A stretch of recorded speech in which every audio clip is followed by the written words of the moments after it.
வணக்கம். பட்டால் தான் புரியும் அப்படின்றது பழமொழி. ஆனால் நோய் வந்த பிறகு ஹெல்த் பாலிசி என்பது உடனடியாக எடுக்க முடியாது. உங்கள் நோயின் தன்மையை பற்றி தெரியணும். நோயுடைய ஃபியூச்சர்ஸ் தொடர்ந்து நீங்கள் கம்பெனிக்கு செலவு வைப்பீங்கன்னா கண்டிப்பாக உங்களுக்கு பாலிசி கிடைக்காது. ஸோ இவ்வளோ விஷயங்கள் இருக்குது. அதனால தான் நோய் வருவதற்கு முன்பே பாலிசி எடுங்கன்னு நம்ம உங்களை அறிவுறுத்த வேண்டிய இடத்துல இருக்கோம்.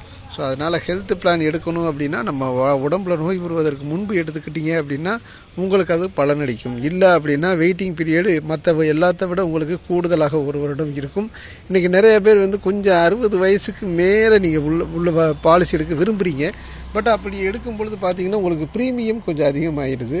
அதனால யோசிக்கிறீங்க வேணுமா வேணாமா. ஆனால் அதுக்கப்புறம் வரக்கூடிய செலவுகளை பார்த்து எடுக்க வர்றீங்க. ப்ரீமியம் கம்மியாக இருக்குன்ற பாலிசியை போய் எடுத்து அதுலேயும் பிரச்சனைகள் ஏற்படுது.